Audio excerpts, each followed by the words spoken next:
Hi, this is Ushio. Welcome back to Roman's Christmas. We are underway on chapter 1 of this game, it seems like. And we're kind of hanging out in this tavern. All these interesting people were showing up, but someone broke into our room and gone through our stuff. And we're suspicious of who might have done it. Basically, the only two people who we're not suspicious of is the guy on the left and the dude on the right, Sarzan. So we've come back downstairs and we're gonna, I think, ask around who might have gone into our room. So yeah, what would you like to order? With this person in the middle we've not met before. That's enough. Thank you for the warm hospitality, good sir. The lynx, who just came in, swept off his thick coat and casually dropped it into Heron's arms as he walked past. What are you doing, child? I'm not a coat rack. Sarzan took the coat from Heron's hands and quickly hung it from the progressively more overburdened coat rack. Heron let out an offended huff, then walked over to the fireplace and sat down, the fur on his back raised and haggled. The lynx walked toward me as he adjusted his collar, meeting me at the bottom of the stairs. Hello there, just call me Vincel. He reached into the pocket of his fancy puffy sleeved topcoat and produced something with a flourish. It was a scroll, about the size of a finger, with smooth-edged paper wrapped around a varnished wooden core. Vincel Link, Spices and Herbs, Apollyon, 21B, King Street, Addict Town.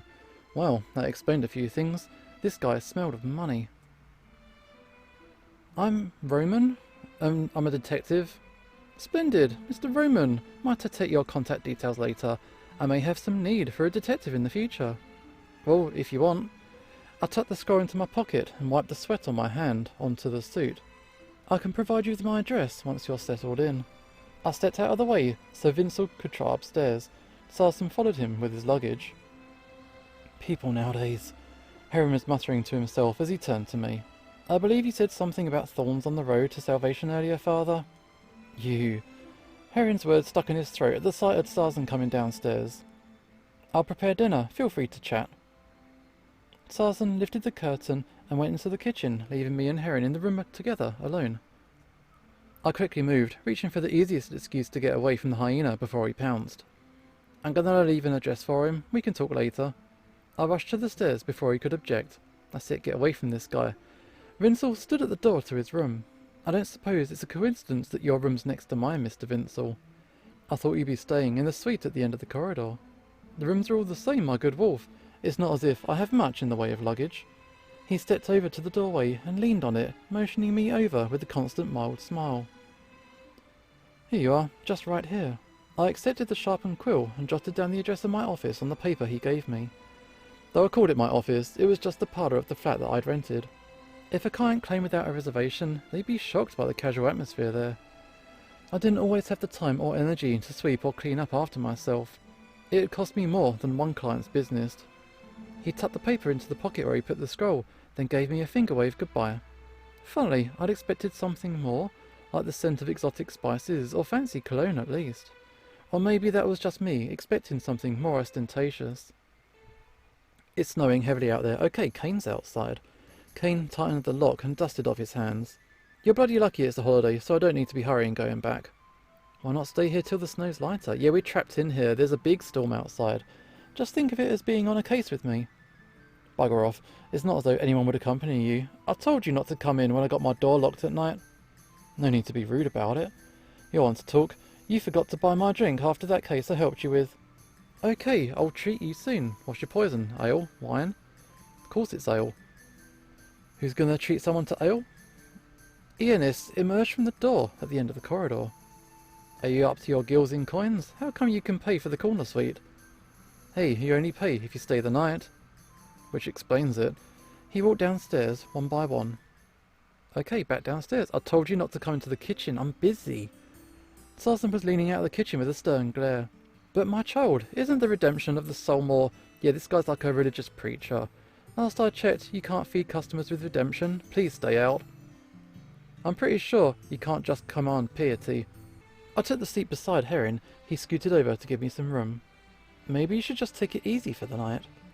I haven't done my endeavour if I haven't converted anybody. Everyone here is a pious believer. Wow, if that were true, you'd be in the pews at Sunday service.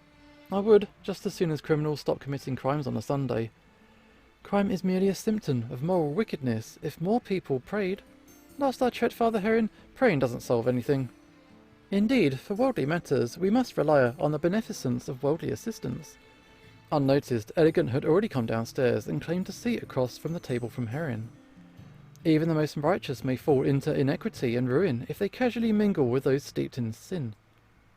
Then perhaps you should worry more about your own righteousness?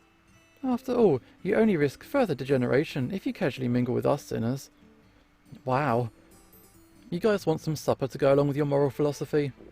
Sarson slapped 2 bowls of carrot stew in front of me and Heron. The soup sloshed from the bowl and landed on the table. Bon appetit. When he served the stew to Vincel, it was refused by a hasty wave of the hand, so he served the stew to Elegant. Perhaps I've been a bit prickly. You're not the only one. Bon appetit. Do you really have to imitate him? Okay, it began to grow dark outside. Snow piled onto the wood sills and in front of the door, and the pavement had all but vanished. Anzok strummed in snatches of melody in his corner, just like every bard stuck in an inn by heavy snow. Looks like we gotta stay the night. Do I got time to change to a smaller room so I can save some money for ale? Maybe go without ale for the night? Do you know 2 places without ale? Jail and hell. And that's why I come to the tavern. It's the furthest place from both. Ionis took the seat at the bar and moved to scratch the countertop. The change is okay. In this kind of weather, every guest counts. Sarson slid a mug to Ionis across the counter. Drink up, but scratch my bar, and I'm going to take it out of your hide. Oh, someone knocking. Hello? A muffled voice came from behind the door. Yeah, they really want to come in. Hello? Anybody there? Continual knocks came through the snow-buried door, attracting everyone's attention. The snow was piled up, as high as my hips. Who would be knocking at this time of night? Everyone kept silent. Ionis moved in front of the candle to hide it. Please, our carriage is stuck in the snow. How many of you are out there? Sarson opened the partition and squeezed himself out from behind the counter. He kept his left hand concealed in his coat. 3, please. We've got money. We just want somewhere we can pass the night. I can see only 1. Sarson grimaced, then cracked the door open to peek out. My master and mistress are still in the carriage. Come on in then. Sarson pushed the door wider, allowing a thin figure to stagger inside with a gust of snow. Thank God, the wheels are stuck in the snow and our horses panicked and broke their legs. If we hadn't seen the light of the tavern, I don't know what we would have done. Thank me later. I'll go rescue the other 2. I'll give you a hand. Okay. Sarson and Ears took their coats and went out of the door, though Ionis's coat didn't seem to fit him very well. Wow, is there any way I can warm myself? The goat patted the snow off his coat and shuffled over to the fireplace. I'm surprised you made it this far the way you're shivering. It's too cold for being near the capital. Ridiculous. By the way, my name is Sean. And I'm Roman. Nice to meet ya. I didn't feel comfortable shaking the hand of someone trembling so hard. Luckily, he seemed more focused on warming his hands by the fire. The door swung open heavily as Sarson guided 2 people wrapped with thick cloaks inside. He left them by the fireplace to pour ale for them. More people. Here you are. Drink it to warm yourselves. Ionis carried the luggage in and returned his overly tight coat back to the coat rack, which I then noticed was actually my coat, you jerk. I'll admit, I doubt my place will meet your usual standards. Any port in a storm, as they say. Merci beaucoup. Just take it easy. I'll try to accommodate you as best I can. May I know your names, please? Lunic. Marquis Lunic Harlock, and this is my wife, Sola. A grey-furred wolf emerged from underneath the cloak. Snow clung to his messy but glossy fur, and his amber-orange eyes landed on me. I wonder if you remember me. Oui, certainly. You're the detective who resolved a crucial case for us, monsieur. Roman. Oh yes, Roman, pardon. It almost slipped out of my memory. He turned back to take off his wife's cloak before handing both to his servant goat. Sean caught the 2 cloaks and stood aside like a living coat rack. I guess nobles have short memories. Your room is ready. It's not exactly a suite in the capital, but it's clean and it's tidy. No need to mention, they must be staying in the double suite at the end of the corridor. Thank you. I must simply get out of these shoes. Sean, I think the glue of my heels came loose from the snow melt. Sarson walked ahead, with a suitcase in each hand and a candle held by his tail. The Marquis and the Marquise followed him up. Kane watched them go upstairs from his seat at the counter, fiddling with his pendant. Seems Kane's pendant had never been apart from him, though the colour and scratches on it meant it wouldn't be worth much. Sarson came back downstairs. Is there anyone here who doesn't have a room? You mean me? Oh, forgive me, father. Well, we have a nice big room left over. For the Marquis's servant. Heron's pout was so intense it was almost audible. As I'm sure you know, the warriors of God must keep away from worldly pleasure which weakens them. That includes staying overnight in the inn's big suite. I suppose that is indeed the case. So, I think it's okay. This guy just got kicked out of his room. Vincel and three of you came downstairs, one after the other. Three of you walked straight to the counter, took a seat beside Kane and Ionis, and started reading a book, like he was in a little world of his own. Before I could notice it, Kane had plucked the pendant off his neck and strode upstairs. The pendant swung about, the string of it twined between his index finger and thumb.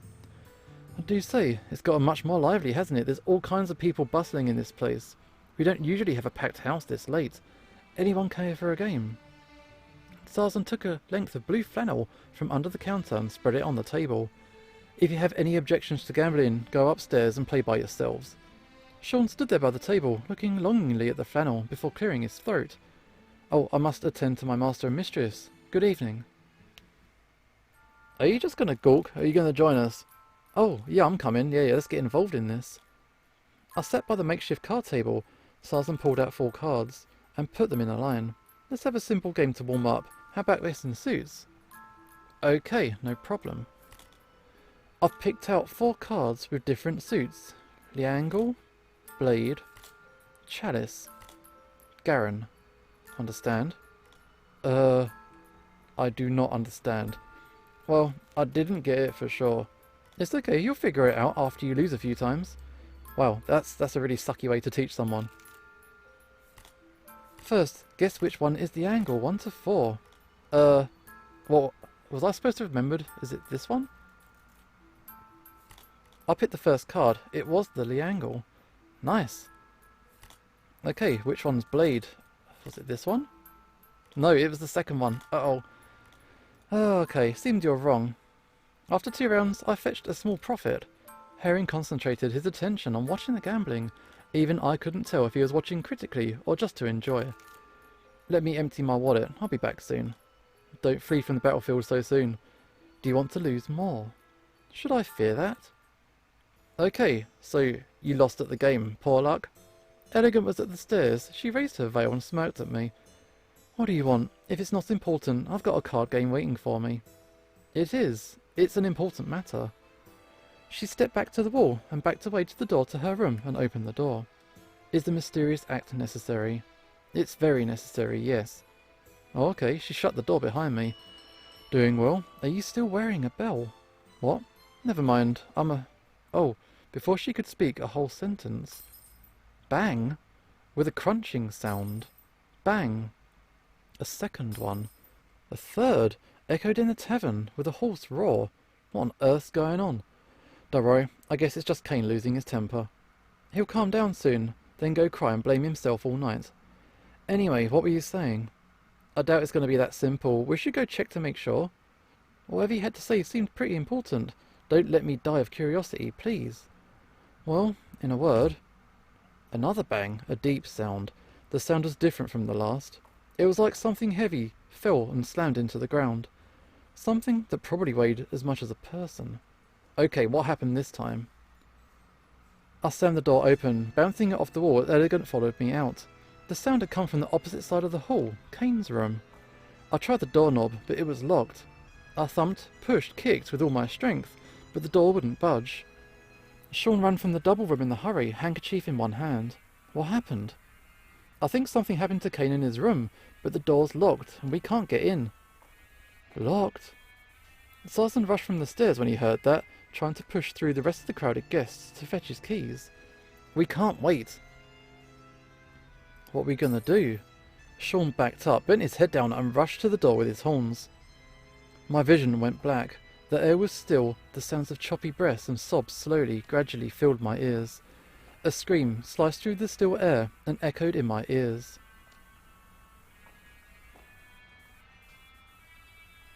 What is going on? My vision slowly cleared, and soon I could identify the shape of the scene before me.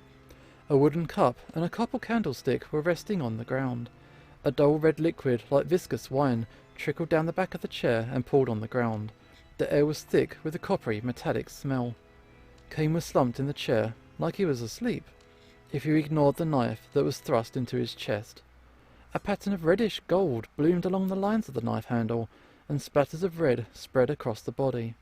Kane's body shuddered involuntarily as the last traces of life fled his corpse. Nobody moved. It was like the world had slowed to a crawl, like witnessing a terrible accident that you couldn't do anything to stop. I thought that by now I'd seen enough death and carnage to not be shaken by one more grisly murder scene, until I found myself staring at Kane's slowly stiffening corpse. The familiar odour of Kane's musk mixed with the metal smell of blood and reek of death. It caught in my throat. Someone do something. Sarson tried to burst into the room, but was stopped by Anzox and Sean clinging to his signs. Why, in my tavern, of all places? Who did it? Which one of you did it? Sarson roared as he shook Anzox and Sean off, his lips pulled back to show fangs and his shoulders hunched. His wings began to spread angrily, struggling to free themselves from the straps he held them with. The friendly innkeeper persona dropped away, and in its place was an enraged dragon out for some bard's tail, furious that someone had dared defile its lair. He levelled his glare at me. Get a hold of yourself. I'm crushed that Kane's dead, and I don't know who did it. Then find out. Okay. I guess we'll have to. I'll do everything I can. Thank you, it's very important for me. Sarson slowly recovered his composure, his fangs hidden back under his lips, and his posture relaxed. I expect all guests will cooperate with Roman's investigation in order to resolve this as soon as possible. He tossed me a ring of keys, turned around, and slowly walked downstairs, his footsteps heavy on the stairs. I remembered there was another set of keys in the attic. I should have a look later. Well then, time to get to work. If you wish, Detective, I can help by checking the corpse, if you don't want to face him so soon, that is. Okay, I'd appreciate that, so this guy is a doctor. I'll admit, I usually only treat living patients, but given the situation we now face, yeah, it's fine. I'll work while you investigate elsewhere. Return after you finish. With this, he turned back and tightened his medical gloves before getting to work. Okay, let's investigate the crime scene. So, the only time we've had a mystery before this was kind of like a hypothetical quiz. This is a genuine murder. So this is our first time getting involved in a real murder.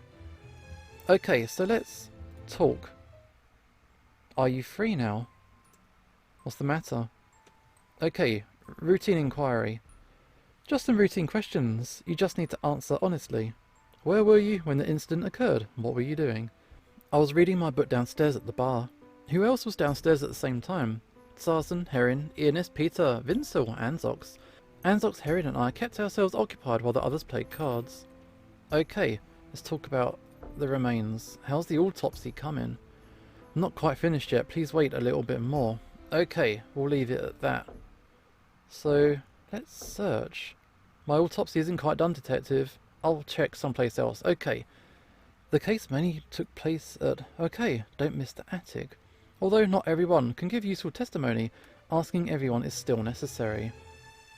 Okay, I guess we should go and explore.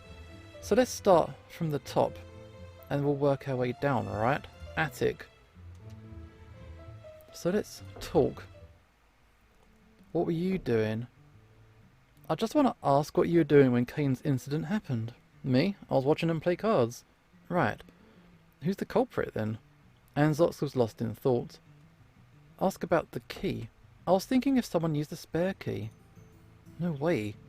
Why are you so sure? The keys are all in the key holder, and they look exactly the same. I would imagine only Sarson can discern the differences between them. Even if the murderer had all the time in the world, he wouldn't know which key to take. Ask Sarson if you don't believe me. Okay, so we got like a locked room murder. Can we look around here? Anything of interest? There's a case down here. That's through his medical supply box. It's so heavy, even Sarson had difficulty lugging it around. Okay, the bed. Thrivy's bed. It's one of the beds that Sarson usually sleeps in, but he's loaned it to Thrivy to sleep on for now. What's on the bedside? That's Thrivy's book. The cover has the image of a dragon and some symbols that I can't quite figure out. And whose bed is this? Anzox's bed. He sleeps there every time he comes.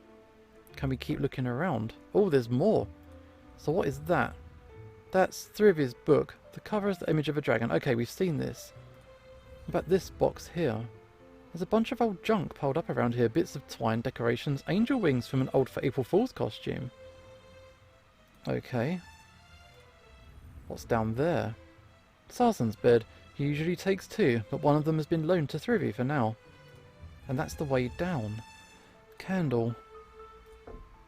Okay, we can really look around this room. What is this? There must be the keys, which Sarzan hangs beside the bed. If there's an empty room available, the 3 keys will hang from there. The door was locked. Were there any problems with the key? I counted them down one by one. The shapes are basically the same. It seems like that they were made in the same workshop. I'll ask Sarzan about the keys later. Okay, is that a window? Light streams into the attic through the round skylight. The accumulated snow could slide down along the roof, but instead is heaped on the window. And this is Sarzan's bed. Okay. I think that that is enough. Let's go downstairs. So this is our room. Someone broke into our room, didn't they? So what have we got? What is this? This is the door of my room. The hinge doesn't have good lubrication and always causes some unpleasant noise. Of course that's a relatively minor problem. What else have we got? This is the evidence for my last case and the notebook that I kept notes in. Do you want to read the notebook? Okay, let's have a look. 20th December, 1285, and it is the 24th of December as we're playing now. Today is the 3rd day I investigate the series of consecutive murders in the 3rd Avenue Street Apartments, Sunnyvale District. The case is now closed. I shall return to Rimph tomorrow. The record is as follows.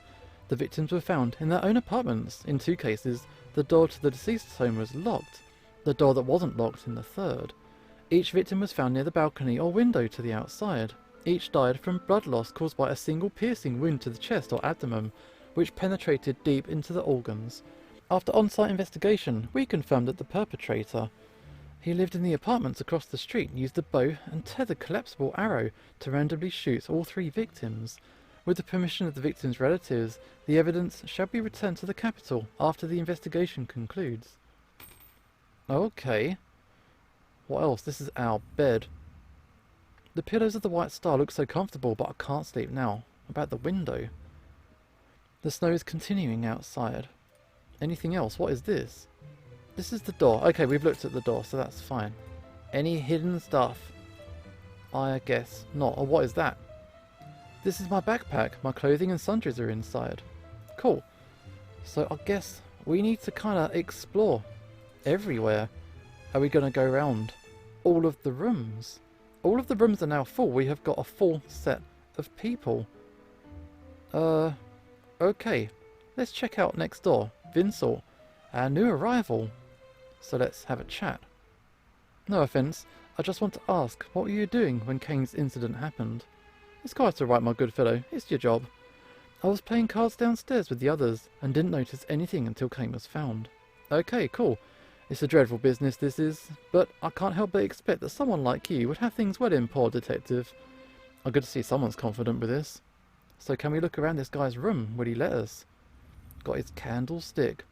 It's just a candle. Okay, the bed. The pillow hasn't been used yet. He's just arrived, so it looks soft. Got a chair. Window is shut. The snow's still falling. And this is his luggage? This is Vincel's big suitcase. It seemed like it hasn't been opened since its owner entered the tavern. Yeah, he is a new arrival. And that is their door. Okay, so I think we need to keep moving. Let's go along the left side. Elegant was about to talk to us about something interesting. Let's ask. Okay, what were you doing when it happened? I was standing in front of you. I see. This is true. Okay, we'll leave it at that then. Let's have a look around the room if she'll let us. So outside is snowing. And the candle? It's just a candle. Door? No, chair. Chair. Can I look in your drawer? Oh. Elegant hesitated, then slowly moved away from the night table. I slid the drawer open. There was a notebook in the drawer with her name. I looked at her, and she responded with a shrug. I'm not about to obstruct your investigation, detective. I opened the notebook. 13 familiar names were written on the paper. Kane, Ionis, Sarzan, and Anzox's names are crossed out. Oh wow, so she's investigating as well, but she's crossed them off her list. That is interesting. This is her luggage. Yeah, well made, unremarkable. And the bed. The pillow, it seemed like it's soft, but I guess she hasn't used it yet. Okay, let's make a move. Let's go next door. So next door is Ionis, the shark man. Let's have a chat. Isn't this one of the posher rooms? It's a bit more expensive. He's not in here though. But we'll have a look around, it's no problem. We know it's snowing outside. The stone road has been completely buried in snow, and everyone here has a candle. About the chair. Nothing in the drawer. Okay, we can search all the desks. What about the bed? There's a few damp spots. I guess Ionis drools in his sleep. Ew. Okay. We shall keep moving. So we're just going to work our way all through upstairs. Kane's room. I think we'll leave Kane's room till last. So we'll keep moving. Next door is Heron. Okay, so he was next to the room. Let's talk. What was going on with you? I just want to ask what you were doing when Kane was murdered. I was watching the others play cards. Everyone can testify to it. I see. So we'll leave it at that. So let's search the room. Hopefully he'll let us. There's the bed. I was so sleepy that I wanted to sleep as soon as I saw pillows. I feel guilty about that. Okay, let's check the window. It's snowing outside, of course it is. And a candle? All the rooms seem to have... Yeah, not the worst or the best candle. All the rooms seem to have the same thing. You can search the bed, window, candle, and the desk drawer. Let's have a look. Heron didn't obstruct me as I checked the night table, so I did away with the formalities. Heron's Bible was in the drawer. There was also a rosary on the table. And I think that is it. Okay, let's keep moving. Next door to Heron is Peter.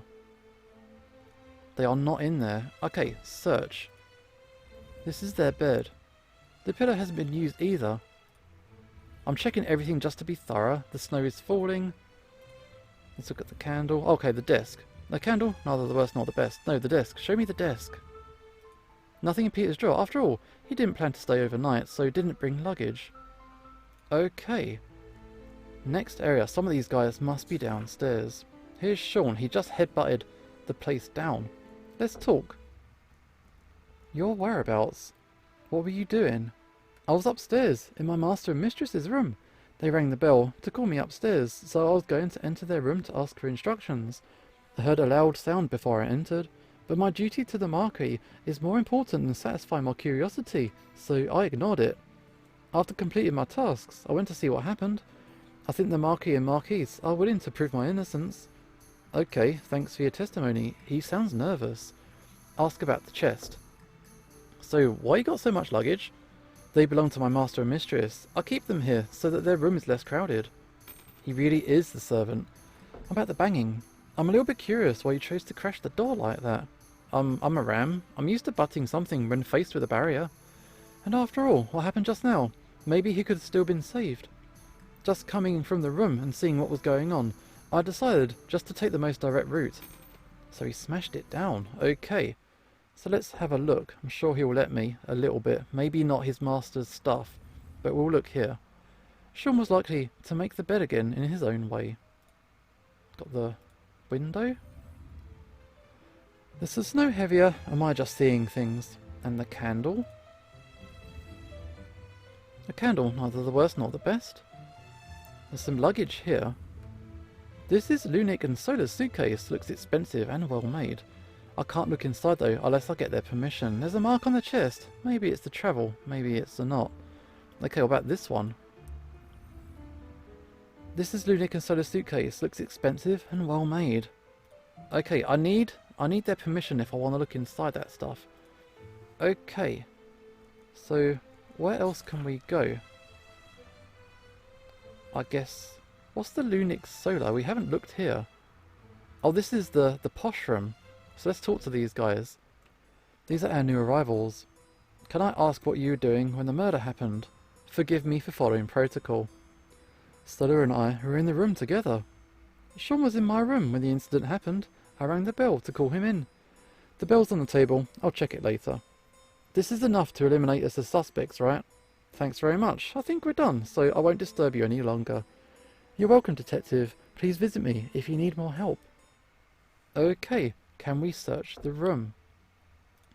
Got a drink and the bell. This is the handbell. It must be used for calling Sean. I've seen the marquee ring the bell in his house. The sound wasn't loud, but Sean always seems to hear it. Okay, having a butler must be nice. Okay, so here. This is a double bed, and the only double bed in the tavern. Of course, guests wouldn't choose this room usually. Unless there were, you know, two of you.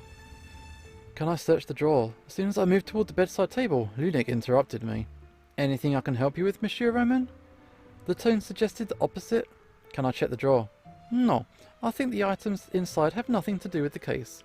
He showed me a gentle smile. And as a Marquis, I have the right to refuse any kind of search, which I think is excessive. I'm starting to think Peter had the right idea about unfairness. Yeah, what happened to Peter? Where is Peter? The rabbit. I can see the front of the tavern through the window. Okay. So I think we need to keep our investigation going. But I think that we should probably do this in the next episode. Corridor is empty. No one is here. We have searched the attic and upstairs. We've had a murder. And we're going to continue our investigation in the next episode. This is Usho signing off. And hopefully I will see you next time.